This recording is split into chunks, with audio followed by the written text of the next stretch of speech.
The Burial of the Rats by Bram Stoker. Leaving Paris by the Orléans road, cross the Enceinte, and, turning to the right, you find yourself in a somewhat wild and not at all savory district. Right and left, before and behind, on every side rise great heaps of dust and waste, accumulated by the process of time. Paris has its night as well as its day life, and the sojourner who enters his hotel in the Rue de Rivoli or the Rue Saint-Honoré late at night, or leaves it early in the morning, can guess, in coming near Montrouge, if he has not done so already, the purpose of those great wagons that look like boilers on wheels, which he finds halting everywhere as he passes. Every city has its peculiar institutions, created out of its own needs, and one of the most notable institutions of Paris is its rag-picking population.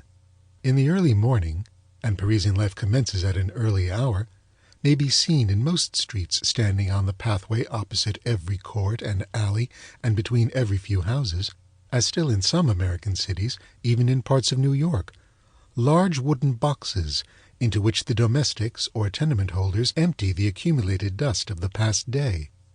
Round these boxes gather and pass on, when the work is done, to fresh fields of labor and past with which they turn over and probe and examine in the minutest manner the dust-bins. They pick up and deposit in their baskets, by aid of their rakes, whatever they might find, with the same facility as a Chinaman uses his chopsticks. Paris is a city of centralization, and centralization and classification are closely allied. In the early times, when centralization is becoming a fact, its forerunner is classification. All things which are similar or analogous become grouped together, and from the grouping of groups rises one whole or central point. We see radiating many long arms with innumerable tentaculi, and in the center rises a gigantic head with a comprehensive brain and keen eyes to look on every side, and ears sensitive to hear, and a voracious mouth to swallow. Other cities resemble all the birds and beasts and fishes whose appetites and digestions are normal. Paris alone is the analogical apotheosis of the octopus. Product of centralization carried to an ad absurdum, it fairly represents the devilfish, and in no respects is the resemblance more curious than in the similarity of the digestive apparatus. Those intelligent tourists who, having surrendered their individuality into the hands of Messrs. Cook or Gaze, do Paris in 3 days, are often puzzled to know how it is that the dinner, which in London would cost about 6 shillings, can be had for 3 francs in a café in the Palais Royal. They need have no more wonder if they will but consider the classification, which is a theoretic speciality of Parisian life, and adopt all round the fact from which the chiffonnier has his genesis. The Paris of 1850 was not like the Paris of today, and those who see the Paris of Napoleon and Baron Haussmann can hardly realize the existence of the state of things 45 years ago. Amongst other things, however, which have not changed, are those districts where the waste is gathered. Dust is dust all the world over, in every age, and the family likeness of dust heaps is perfect. The traveller, therefore, who visits the environs of Montrouge can go back in fancy without difficulty to the year 1850. In this year I was making a prolonged stay in Paris. I was very much in love with a young lady who, though she returned my passion, so far yielded to the wishes of her parents that she had promised not to see me or to correspond with me for a year. I too had been compelled to accede to these conditions under a vague hope of parental approval. During the term of probation I had promised to remain out of the country, and not to write to my dear one until the expiration of the year. Naturally the time went heavily with me. There was not one of my own family or circle who could tell me of Alice, and none of her own folk had, I am sorry to say, sufficient generosity to send me even an occasional word of comfort regarding her health and well-being. I spent 6 months wandering about Europe, but as I could find no satisfactory distraction in travel, I determined to come to Paris, where at least I would be within easy hail of London in case any good fortune should call me thither before the appointed time. That hope deferred maketh the heart sick was never better exemplified than in my case, for in addition to the perpetual longing to see the face I loved, there was always with me a harrowing anxiety lest some accident should prevent me showing Alice in due time that I had, throughout the long period of probation, been faithful to her trust and my own love. Thus every adventure which I undertook had a fierce pleasure of its own, for it was fraught with possible consequences greater than it would have ordinarily borne. Like all travellers, I exhausted the places of most interest in the first month of my stay, and was driven in the second month to look for amusement whithersoever I might. Having made sundry journeys to the better-known suburbs, I began to see that there was a terra incognita, in so far as the guide-book was concerned, in the social wilderness lying between these attractive points. Accordingly, I began to systematize my researches, and each day took up the thread of my exploration at the place where I had on the previous day dropped it. In the process of time, my wanderings led me near Montrouge, and I saw that hereabouts lay the Ultima Thule of social exploration, a country as little known as that round the source of the White Nile. And so I determined to investigate philosophically the chiffonnier, his habitat, his life, and his means of life. This job was an unsavory one, difficult of accomplishment, and with little hope of adequate reward. However, despite reason, obstinacy prevailed, and I entered into my new investigation with a keener energy than I could have summoned to aid me in any investigation leading to any end, valuable or worthy. One day, late in a fine afternoon, toward the end of September, I entered the Holy of Holies in the City of Dust. The place was evidently the recognized abode of a number of chiffonniers, for some sort of arrangement was manifested in the formation of the dust heaps near the road. I passed amongst these heaps, which stood like orderly sentries, determined to penetrate further and trace dust to its ultimate location. As I passed along, I saw behind the dust heaps a few forms that flitted to and fro, evidently watching with interest the advent of any stranger to such a place. The district was like a small Switzerland, and as I went forward my tortuous course shut out the path behind me. Presently I got into what seemed a small city of a community of chiffonniers. There were a number of shanties or huts, such as might be met with in the remote parts of the Bog of Allen, rude places with wattled walls, plastered with mud, and roofs of rude thatch made from stable refuse, such places as one would not like to enter for any consideration, and which even in water-color could only look picturesque if judiciously treated. In the midst of these huts was one of the strangest adaptations, I cannot say habitations, I had ever seen. An immense old wardrobe, the colossal remnant of some boudoir of Charles VII. Or Henry II., had been converted into a dwelling-house. The double doors lay open, so that the entire ménage was open to public view.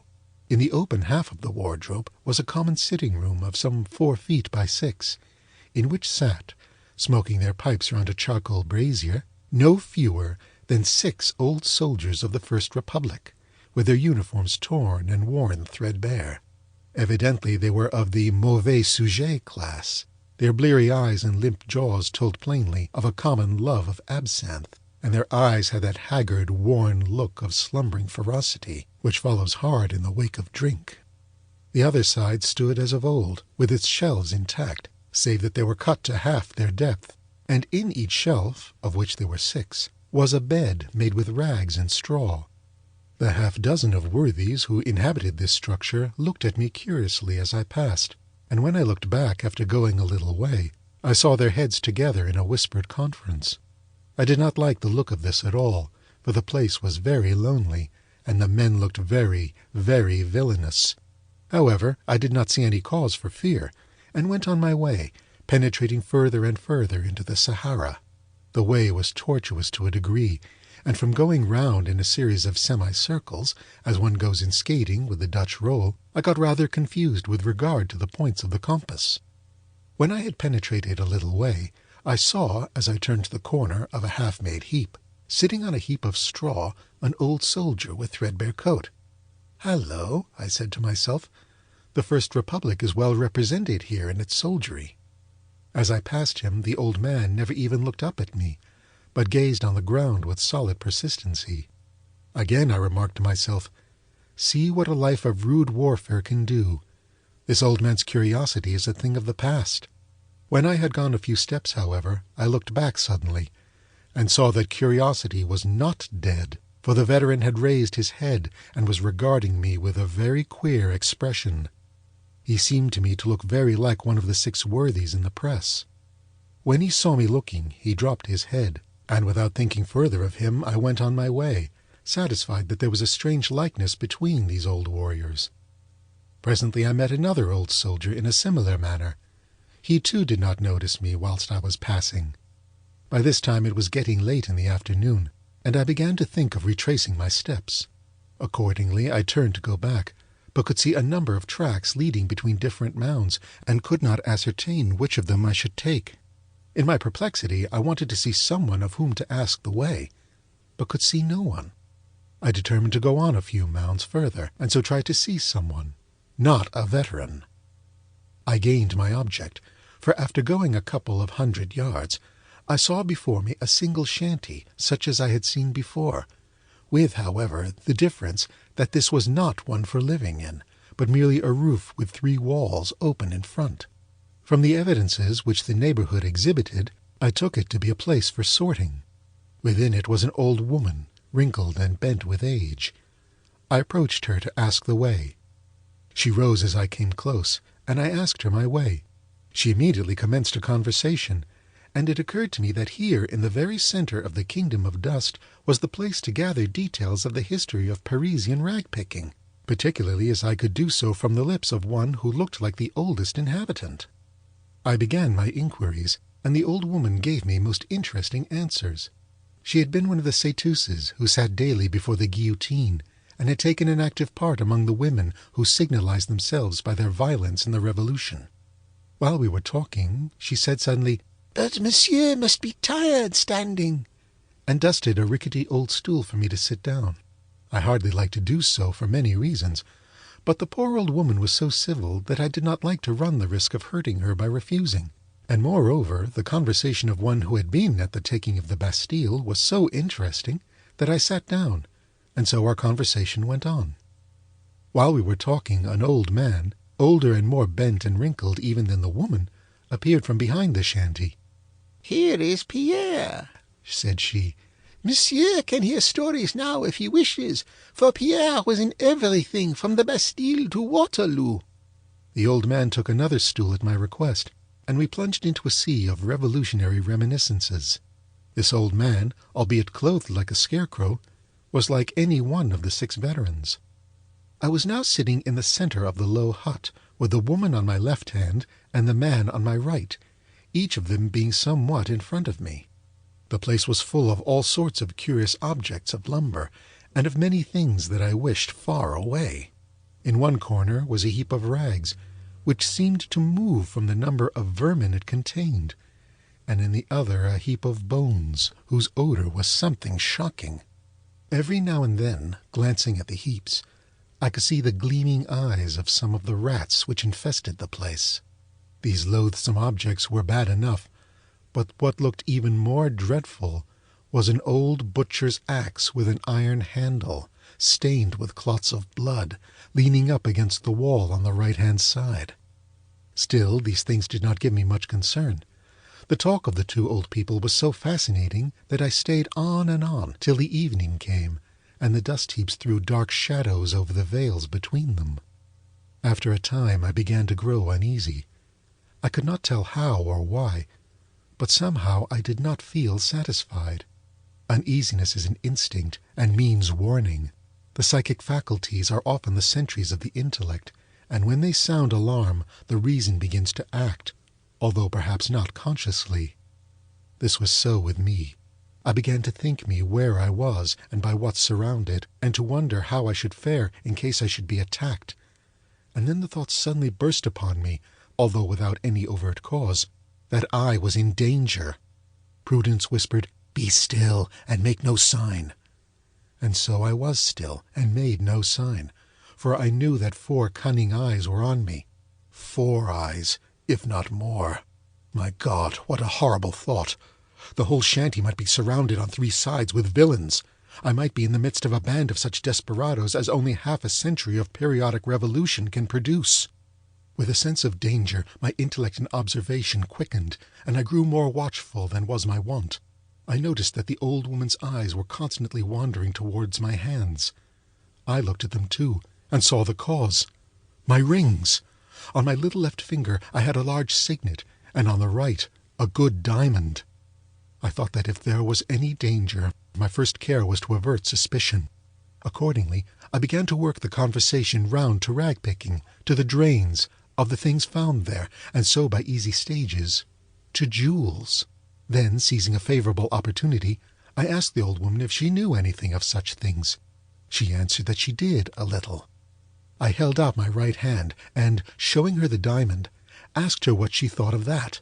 She answered that her eyes were bad, and stooped over my hand. I said as nonchalantly as I could, "Pardon me, you will see better thus," and taking it off, handed it to her. An unholy light came into her withered old face as she touched it. She stole one glance at me, swift and keen as a flash of lightning. She bent over the ring for a moment, her face quite concealed, as though examining it.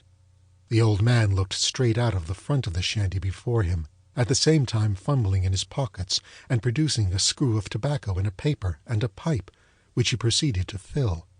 I took advantage of the pause and the momentary rest from the searching eyes on my face to look carefully round the place, now dim and shadowy in the gloaming. There still lay all the heaps of varied reeking foulness, there the terrible blood-stained axe leaning against the wall in the right-hand corner, and everywhere, despite the gloom, the baleful glitter of the eyes of the rats. I could see them even through some of the chinks of the boards at the back, low down close to the ground. But stay! These latter eyes seemed more than usually large and bright and baleful. For an instant my heart stood still, and I felt in that whirling condition of mind in which one feels a sort of spiritual drunkenness, and as though the body is only maintained erect in that there is no time for it to fall before recovery. Then in another second I was calm, coldly calm, with all my energies in full vigor, with a self-control which I felt to be perfect, and with all my feeling and instincts alert. Now I knew the full extent of my danger. I was being watched and surrounded by desperate people. I could not even guess how many of them were lying there on the ground behind the shanty, waiting for the moment to strike. I knew that I was big and strong, and they knew it too. They knew also, as I did, that I was an Englishman and would make a fight for it. And so we waited.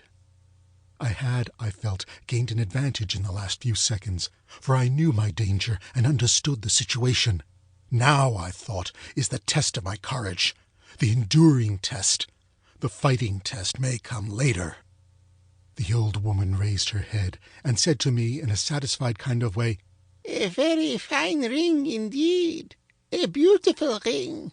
Oh me, I once had such rings, plenty of them, and bracelets and earrings. Oh, for in those fine days I led the town a dance. But they've forgotten me now. They've forgotten me. They? Why, they never heard of me. Perhaps their grandfathers remember me. Some of them." And she laughed a harsh, croaking laugh. And then I am bound to say that she astonished me, for she handed me back the ring, with a certain suggestion of old-fashioned grace, which was not without its pathos. The old man eyed her with a sort of sudden ferocity, half rising from his stool, and said to me suddenly and hoarsely, "Let me see." I was about to hand the ring when the old woman said, "No, no, do not give it to Pierre. Pierre is eccentric. He loses things. And such a pretty ring." "Cat!" said the old man savagely. Suddenly the old woman said, rather more loudly than was necessary, "Wait! I shall tell you something about a ring." There was something in the sound of her voice that jarred upon me. Perhaps it was my hypersensitiveness, wrought up as I was to such a pitch of nervous excitement, but I seemed to think that she was not addressing me.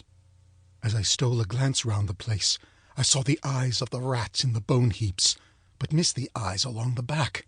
But even as I looked, I saw them again appear. The old woman's "Wait!" had given me a respite from attack, and the men had sunk back to their reclining posture. I once lost a ring, a beautiful diamond hoop that had belonged to a queen, and which was given to me by a farmer of the taxes, who afterwards cut his throat because I sent him away. I thought it must have been stolen, and taxed my people, but I could get no trace.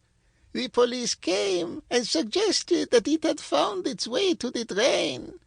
We descended, I in my fine clothes, but I would not trust them with my beautiful ring.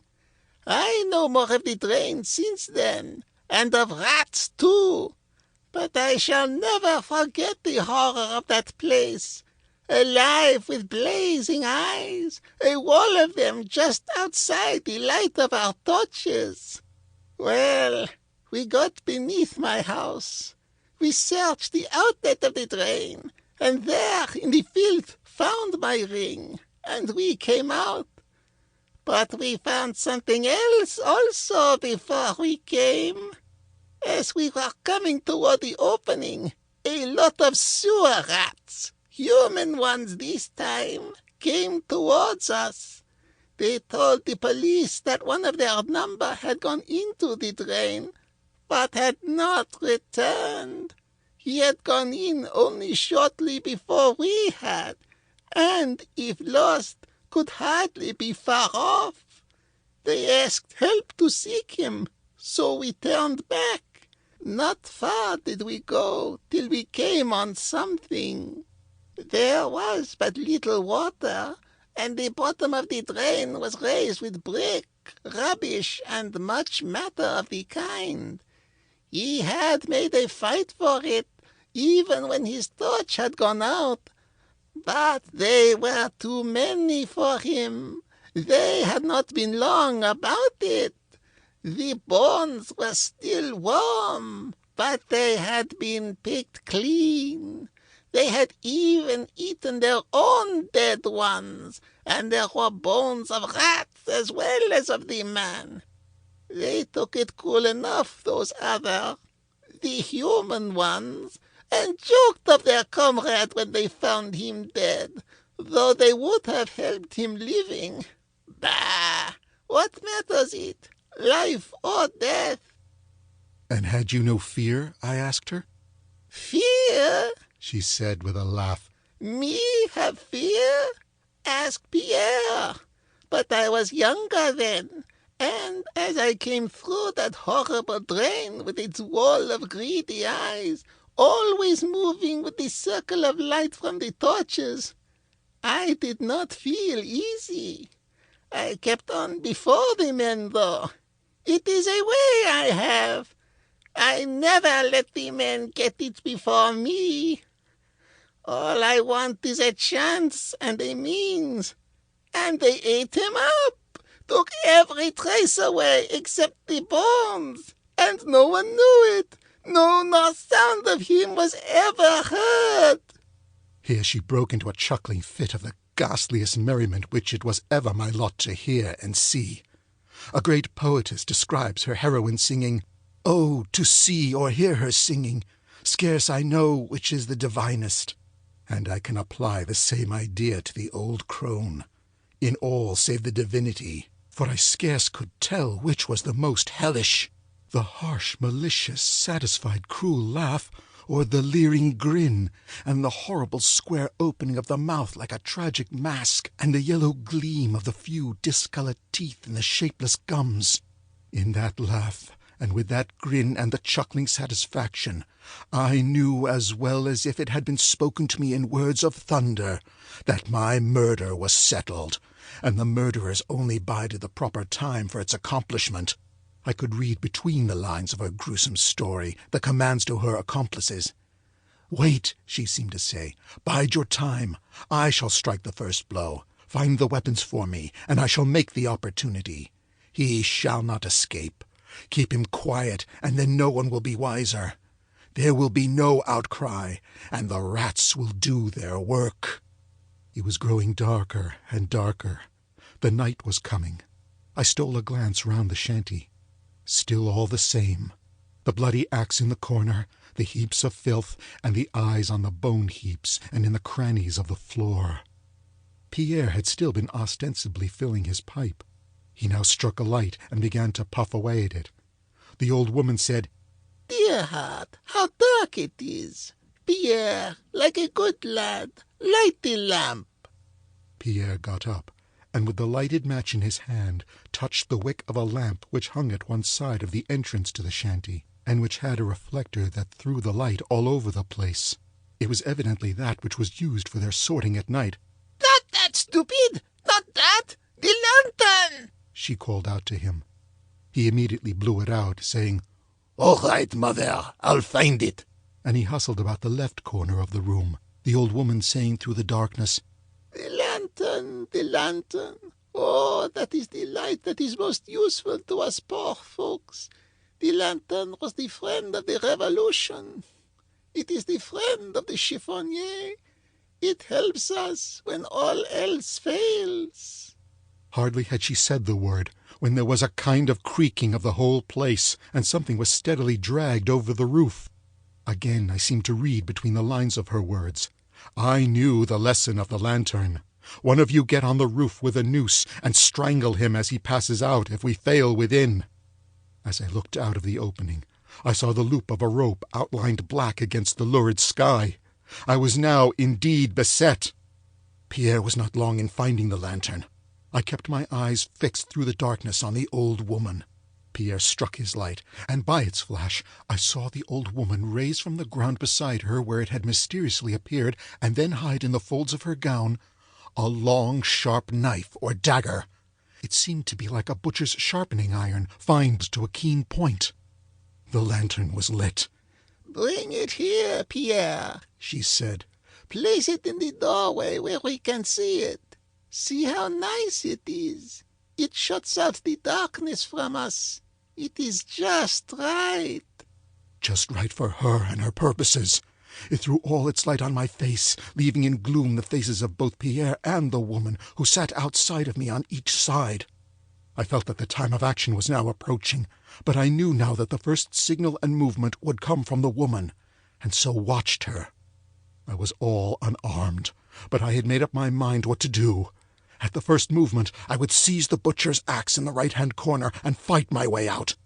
At least I would die hard.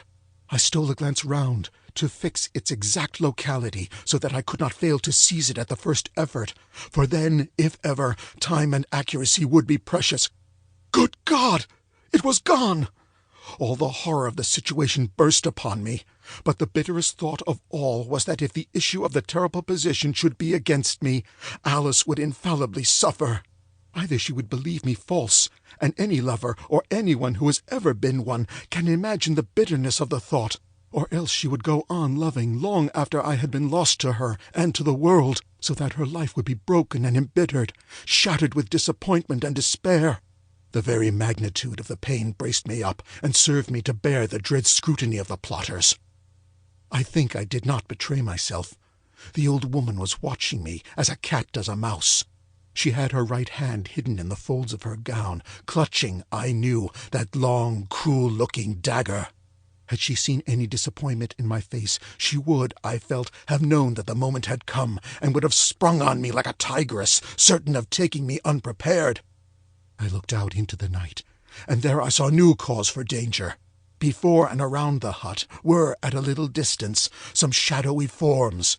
They were quite still, but I knew that they were all alert and on guard. Small chance for me now in that direction. Again I stole a glance round the place. In moments of great excitement and of great danger, which is excitement, the mind works very quickly, and the keenness of the faculties, which depend on the mind, grows in proportion. I now felt this. In an instant I took in the whole situation. I saw that the axe had been taken through a small hole made in one of the rotten boards. How rotten they must be to allow of such a thing being done without a particle of noise. The hut was a regular murder trap, and was guarded all around. A garrotter lay on the roof, ready to entangle me with his noose if I should escape the dagger of the old hag. In front the way was guarded by I know not how many watchers, and at the back was a row of desperate men.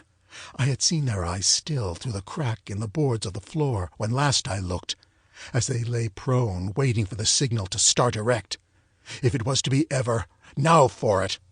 As nonchalantly as I could, I turned slightly on my stool so as to get my right leg well under me. Then, with a sudden jump, turning my head and guarding it with my hands, and with the fighting instinct of the knights of old, I breathed my lady's name and hurled myself against the back wall of the hut. Watchful as they were, the suddenness of my movement surprised both Pierre and the old woman. As I crashed through the rotten timbers, I saw the old woman rise with a leap like a tiger, and heard her low gasp of baffled rage. My feet lit on something that moved, and as I jumped away, I knew that I had stepped on the back of one of the row of men lying on their faces outside the hut. I was torn with nails and splinters, but otherwise unhurt. Breathless, I rushed up the mound in front of me, hearing as I went the dull crash of the shanty as it collapsed into a mass. It was a nightmare climb. The mound, though but low, was awfully steep, and with each step I took, the mass of dust and cinders tore down with me and gave way under my feet. The dust rose and choked me. It was sickening, fetid, awful, but my climb was, I felt, for life or death, and I struggled on. The seconds seemed hours, but the few moments I had in starting, combined with my youth and strength, gave me a great advantage, and though several forms struggled after me in deadly silence, which was more dreadful than any sound, I easily reached the top. Since then I have climbed the cone of Vesuvius, and as I struggled up that dreary steep amid the sulphurous fumes, the memory of that awful night at Montrouge came back to me so vividly that I almost grew faint. The mound was one of the tallest in the region of dust, and as I struggled to the top, panting for breath and with my heart beating like a sledgehammer, I saw away to my left the dull red gleam of the sky, and nearer still the flashing of lights. Thank God! I knew where I was now, and where lay the road to Paris. For 2 or 3 seconds I paused and looked back. My pursuers were still well behind me, but struggling up resolutely and in deadly silence. Beyond, the shanty was a wreck, a mass of timber and moving forms. I could see it well, for flames were already bursting out. The rags and straw had evidently caught fire from the lantern. Still silence there, not a sound. These old wretches could die game anyhow. I had no time for more than a passing glance, for as I cast an eye round the mound preparatory to making my descent, I saw several dark forms rushing round on either side to cut me off on my way. It was now a race for life. They were trying to head me on my way to Paris, and with the instinct of the moment, I dashed down to the right-hand side. I was just in time, for, though I came as it seemed to me down the steep in a few steps, the wary old men who were watching me turned back, and one, as I rushed by into the opening between the 2 mounds in front, almost struck me a blow with that terrible butcher's axe. There could surely not be 2 such weapons about. Then began a really horrible chase. I easily ran ahead of the old men, and even when some younger ones and a few women joined in the hunt, I easily distanced them. But I did not know the way, and I could not even guide myself by the light in the sky, for I was running away from it. I had heard that, unless of conscious purpose, hunted men turn always to the left, and so I found it now, and so, I suppose, knew also my pursuers, who were more animals than men, and with cunning or instinct had found out such secrets for themselves, for on finishing a quick spurt, after which I intended to take a moment's breathing space, I suddenly saw ahead of me 2 or 3 forms swiftly passing behind a mound to the right. I was in the spider's web now indeed. But with the thought of this new danger came the resource of the hunted, and so I darted down the next turning to the right. I continued in this direction for some 100 yards, and then, making a turn to the left again, felt certain that I had, at any rate, avoided the danger of being surrounded. But not of pursuit, for on came the rabble after me, steady, dogged, relentless, and still in grim silence. In the greater darkness the mounds seemed now to be somewhat smaller than before, although, for the night was closing, they looked bigger in proportion. I was now well ahead of my pursuers, so I made a dart up the mound in front. Oh, joy of joys! I was close to the edge of this inferno of dust heaps. Away behind me the red light of Paris was in the sky, and towering up behind rose the heights of Montmartre, a dim light, with here and there brilliant points like stars. Restored to vigor in a moment, I ran over the few remaining mounds of decreasing size, and found myself on the level land beyond. Even then, however, the prospect was not inviting. All before me was dark and dismal, and I had evidently come on one of those dank, low-lying waste places which are found here and there in the neighborhood of great cities. Places of waste and desolation were the spaces required for the ultimate agglomeration of all that is noxious, and the ground is so poor as to create no desire of occupancy even in the lowest squatter. With eyes accustomed to the gloom of the evening, and away now from the shadows of those dreadful dust heaps, I could see much more easily than I could a little while ago. It might have been, of course, that the glare in the sky of the lights of Paris, though the city was some miles away, was reflected here. Howsoever it was, I saw well enough to take bearings for certainly some little distance around me. In front was a bleak, flat waste that seemed almost dead level, with here and there the dark shimmering of stagnant pools. Seemingly far off on the right, amid a small cluster of scattered lights, rose a dark mass of Fort Montrouge, and away to the left in the dim distance, pointed with stray gleams from cottage windows, the lights in the sky showed the locality of Bicêtre. A moment's thought decided me to take to the right and try to reach Montrouge. There at least would be some sort of safety, and I might possibly long before come on some of the crossroads which I knew. Somewhere, not far off, must lie the strategic road made to connect the outlying chains of forts circling the city. Then I looked back.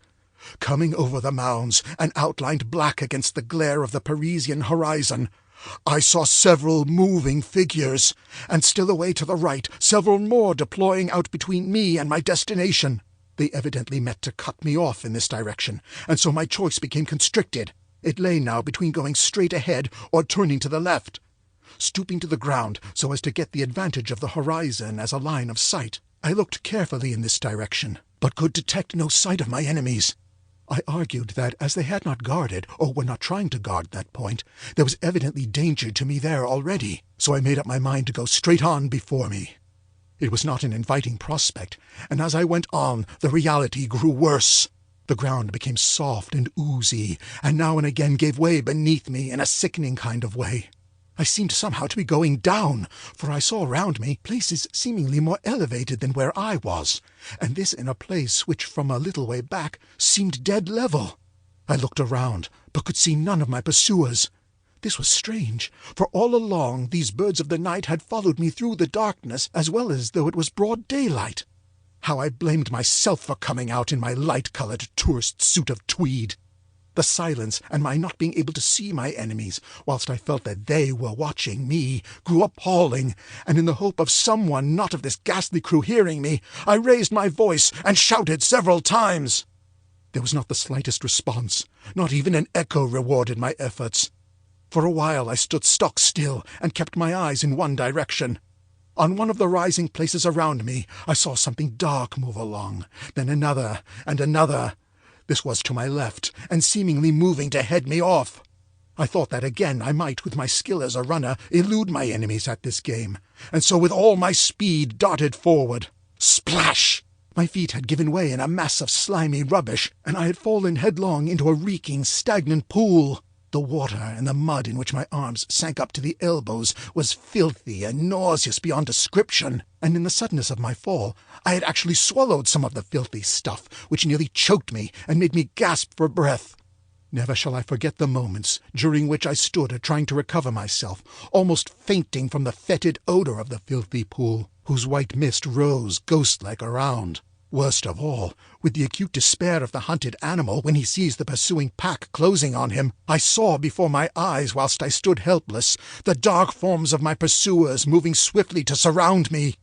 It is curious how our minds work on odd matters, even when the energies of thought are seemingly concentrated on some terrible and pressing need. I was in momentary peril of my life. My safety depended on my action, and my choice of alternatives coming now with almost every step I took. And yet I could not but think of the strange, dogged persistency of these old men, their silent resolution, their steadfast, grim persistency, even in such a cause commanded, as well as fear, even a measure of respect. What must they have been in the vigour of their youth? I could understand now that whirlwind rush on the bridge of Areola, that scornful exclamation of the old guard at Waterloo. Unconscious cerebration has its own pleasures, even at such moments, but fortunately it does not in any way clash with the thought from which action springs. I realized at a glance that so far I was defeated in my object. My enemies as yet had won, They had succeeded in surrounding me on 3 sides, and were bent on driving me off to the left hand, where there was already some danger for me, for they had left no guard. I accepted the alternative. It was a case of Hobson's choice and run. I had to keep the lower ground, for my pursuers were on the higher places. However, though the ooze and broken ground impeded me, my youth and training made me able to hold my ground, and by keeping a diagonal line, I not only kept them from gaining on me, but even began to distance them. This gave me new heart and strength, and by this time habitual training was beginning to tell, and my second wind had come. Before me the ground rose slightly. I rushed up the slope and found before me a waste of watery slime, with a low dike or bank looking black and grim beyond. I felt that if I could but reach that dike in safety, I could there, with solid ground under my feet and some kind of path to guide me, find with comparative ease a way out of my troubles. After a glance right and left, and seeing no one near, I kept my eyes for a few minutes to their rightful work of aiding my feet whilst I crossed the swamp. It was rough, hard work, but there was little danger, merely toil, and a short time took me to the dike. I rushed up the slope exulting, but here again I met a new shock.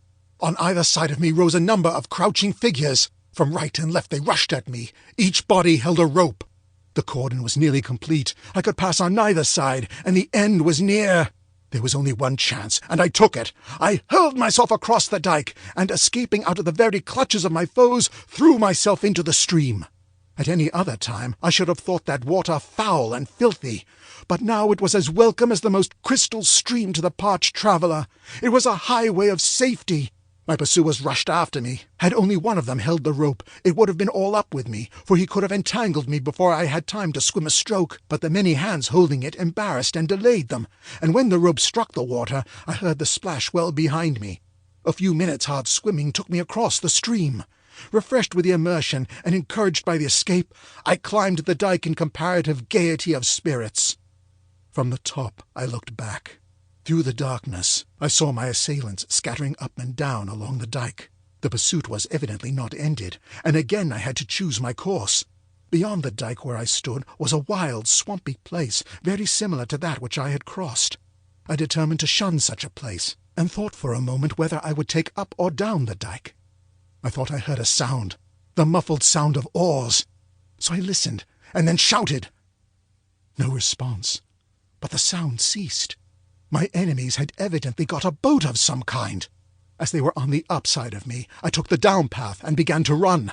As I passed to the left of where I had entered the water, I heard several splashes, soft and stealthy, like the sound a rat makes as he plunges into the stream, but vastly greater, and as I looked, I saw the dark sheen of the water broken by the ripples of several advancing heads. Some of my enemies were swimming the stream also. And now behind me, up the stream, the silence was broken by the quick rattle and creak of oars. My enemies were in hot pursuit. I put my best leg foremost and ran on. After a break of a couple of minutes I looked back, and by a gleam of light through the ragged clouds I saw several dark forms climbing the bank behind me. The wind had now begun to rise, and the water beside me was ruffled and beginning to break in tiny waves on the bank. I had to keep my eyes pretty well on the ground before me, lest I should stumble, for I knew that to stumble was death. After a few minutes I looked back behind me. On the dike were only a few dark figures, but crossing the waste swampy ground were many more. What new danger this portended I did not know, could only guess. Then, as I ran, it seemed to me that my track kept ever sloping away to the right. I looked up ahead, and saw that the river was much wider than before, and that the dike on which I stood fell quite away, and beyond it was another stream on whose near bank I saw some of the dark figures now across the marsh. I was on an island of some kind. My situation was now indeed terrible, for my enemies had hemmed me in on every side. Behind came the quickening roll of the oars, as though my pursuers knew that the end was close. Around me on every side was desolation. There was not a roof or light, as far as I could see. Far off to the right rose some dark mass, but what it was I knew not. For a moment I paused to think what I should do, not for more, for my pursuers were drawing closer. Then my mind was made up. I slipped down the bank and took to the water. I struck out ahead so as to gain the current by clearing the backwater of the island, for such I presume it was, when I had passed into the stream. I waited till a cloud came driving across the moon and leaving all in darkness. Then I took off my hat and laid it softly on the water, floating with the stream, and a second after dived to the right and struck out under water with all my might. I was, I suppose, half a minute under water, and when I rose, came up as softly as I could, and turning, looked back. There went my light brown hat floating merrily away. Close behind it came a rickety old boat, driven furiously by a pair of oars. The moon was still partly obscured by the drifting clouds, but in the partial light I could see a man in the bows, holding aloft ready to strike what appeared to me to be that same dreadful poleaxe which I had before escaped. As I looked, the boat drew closer, closer, and the man struck savagely. The hat disappeared. The man fell forward, almost out of the boat. His comrades dragged him in, but without the axe, and then, as I turned with all my energies, bent on reaching the further bank, I heard the fierce whir of the muttered "Sacre!" which marked the anger of my baffled pursuers. This was the first sound I had heard from human lips during all this dreadful chase, and full as it was of menace and danger to me, it was a welcome sound, for it broke that awful silence which shrouded and appalled me. It was as though an overt sign that my opponents were men, and not ghosts, and that with them I had, at least, the chance of a man, though but one against many. But now that the spell of silence was broken, the sounds came thick and fast. From boat to shore, and back from shore to boat, came quick question and answer, all in the fiercest whispers. I looked back, a fatal thing to do, for in the instant someone caught sight of my face, which showed white on the dark water, and shouted. Hands pointed to me, and in a moment or two the boat was under way and following hard after me. I had but a little way to go, but quicker and quicker came the boat after me. A few more strokes, and I would be on the shore, but I felt the oncoming of the boat, and expected each second to feel the crash of an oar or other weapon on my head. Had I not seen that dreadful axe disappear in the water, I do not think that I could have won the shore. I heard the muttered curses of those not rowing, and the laboured breath of the rowers. With one supreme effort for life or liberty, I touched the bank and sprang up it. There was not a single second to spare, for hard behind me the boat grounded, and several dark forms sprang after me. I gained the top of the dike, and keeping to the left, ran on again. The boat put off and followed down the stream. Seeing this, I feared danger in this direction, and quickly turning, ran down the dike on the other side, and after passing a short stretch of marshy ground, gained a wild, open, flat country, and sped on. Still behind me came on my relentless pursuers. Far away below me, I saw the same dark mass as before, but now grown closer and greater. My heart gave a great thrill of delight, for I knew that it must be the fortress of Bicêtre, and with new courage I ran on. I had heard that between each and all of the protecting forts of Paris there are strategic ways, deep-sunk roads where soldiers marching should be sheltered from an enemy. I knew that if I could gain this road I would be safe, but in the darkness I could not see any sign of it, so, in blind hope of striking it, I ran on. Presently I came to the edge of a deep cut, and found that down below me ran a road, guarded on each side by a ditch of water, fenced on either side by a straight high wall. Getting fainter and dizzier, I ran on. The ground got more broken, more and more still, till I staggered and fell, and rose again, and ran on in the blind anguish of the hunted. Again the thought of Alice nerved me. I would not be lost and wreck her life. I would fight and struggle for life to the bitter end. With a great effort I caught the top of the wall. As, scrambling like a catamount, I drew myself up, I actually felt a hand touch the sole of my foot. I was now on a sort of causeway, and before me I saw a dim light. Blind and dizzy, I ran on, staggered and fell, rising, covered with dust and blood. "Halt là!" The words sounded like a voice from heaven. A blaze of light seemed to enwrap me, and I shouted with joy. "Qui va là?" The rattle of musketry, the flash of steel before my eyes. Instinctively I stopped, though close behind me came a rush of my pursuers. A word or two, and out from a gateway poured, as it seemed to me, a tide of red and blue as the guard turned out. All around seemed blazing with light, and the flash of steel, the clink and rattle of arms, and the loud, harsh voices of command. As I fell forward, utterly exhausted, a soldier caught me. I looked back in dreadful expectation, and saw the mass of dark forms disappearing into the night. Then I must have fainted. When I recovered my senses, I was in the guard-room. They gave me brandy, and after a while I was able to tell them something of what had happened. Then a commissary of police appeared, apparently out of the empty air, as is the way of the Parisian police officer. He listened attentively, and then had a moment's consultation with the officer in command. Apparently they were agreed, for they asked me if I were ready now to come with them. "Where to?" I asked, rising to go. back to the dust heaps. We shall perhaps catch them yet." "I shall try," said I. He eyed me for a moment keenly, and said suddenly, "Would you like to wait for a while, or till tomorrow, young Englishman?" This touched me to the quick, as perhaps he intended, and I jumped to my feet. "Come now," I said. "Now! Now! An Englishman is always ready for his duty." The commissary was a good fellow, as well as a shrewd one. He slapped my shoulder kindly. "Brave garçon," he said. "Forgive me, but I knew what would do you most good. The guard is ready. Come." And so, passing right through the guard-room and through a long vaulted passage, we were out into the night. A few of the men in front had powerful lanterns. Through courtyards and down a sloping way, we passed out through a low archway to a sunken road, the same that I had seen in my flight. The order was given to get at the double, and with a quick springing stride, half run, half walk, the soldiers went swiftly along. I felt my strength renewed again, such is the difference between hunter and hunted. A very short distance took us to a low-lying pontoon bridge across the stream, and evidently very little higher up than I had struck it. Some effort had evidently been made to damage it, for the ropes had been all cut, and one of the chains had been broken. I heard the officer say to the commissary, "We are just in time. A few more minutes, and they would have destroyed the bridge. Forward! Quicker still!" And on we went. Again we reached a pontoon on the winding stream. As we came up, we heard the hollow boom of the metal drums as the effort to destroy the bridge was again renewed. A word of command was given, and several men raised their rifles. "Fire!" A volley rang out. There was a muffled cry, and the dark forms dispersed. But the evil was done, and we saw the far end of the pontoon swing into the stream. This was a serious delay, and it was nearly an hour before we had renewed ropes and restored the bridge sufficiently to allow us to cross. We renewed the chase. Quicker, quicker we went toward the dust heaps. After a time, we came to a place that I knew. There were the remains of a fire. A few smoldering wood ashes still cast a red glow, but the bulk of the ashes were cold.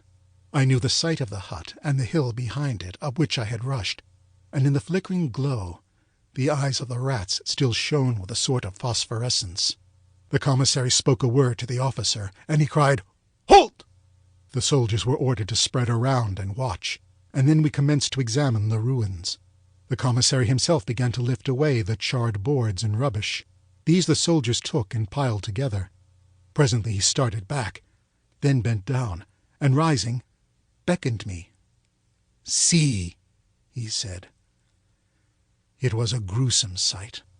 There lay a skeleton, face downward, a woman by the lines, an old woman by the coarse fibre of the bone.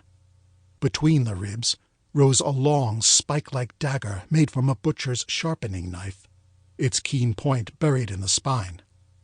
"You will observe," said the commissary to the officer, and to me as he took out his notebook, "that the woman must have fallen on her dagger. The rats are many here. See their eyes glistening among that heap of bones. And you will also notice," I shuddered as he placed his hand on the skeleton, "that but little time was lost by them, for the bones are scarcely cold." There was no other sign of anyone near, living or dead, and so, deploying again into line, the soldiers passed on. Presently we came to the hut made of the old wardrobe. We approached. In 5 of the 6 compartments was an old man sleeping so soundly that even the glare of the lanterns did not wake them. Old and grim and grizzled they looked, with their gaunt, wrinkled, bronzed faces and their white moustaches. The officer called out harshly and loudly a word of command, and in an instant each one of them was on his feet before us and standing at "Attention!" "What do you hear?" "We sleep," was the answer. "Where are the other chiffoniers?" asked the commissary. "Gone to work." "And you?" "We are on guard." "Peste!" laughed the officer grimly as he looked at the old men, one after the other, in the face, and added with cool, deliberate cruelty, "Asleep on duty? Is this the manner of the old guard? No wonder, then, a Waterloo." By the gleam of the lantern I saw the grim old faces look deadly pale, and almost shuddered at the look in the eyes of the old men, as the laugh of the soldiers echoed the grim pleasantry of the officer. I felt in that moment that I was, in some measure, avenged. For a moment they looked as if they would throw themselves on the taunter, but years of their life had schooled them, and they remained still. "You are but 5, said the commissary. "Where is the 6th? The answer came with a grim chuckle. "He is there," and the speaker pointed to the bottom of the wardrobe. "He died last night. You won't find much of him. The burial of the rats is quick." The commissary stooped and looked in. Then he turned to the officer and said calmly, "We may as well go back. No trace here now. Nothing to prove that man was the one wounded by our soldiers' bullets. Probably they murdered him to cover up the trace. See!" Again he stooped and placed his hand on the skeleton.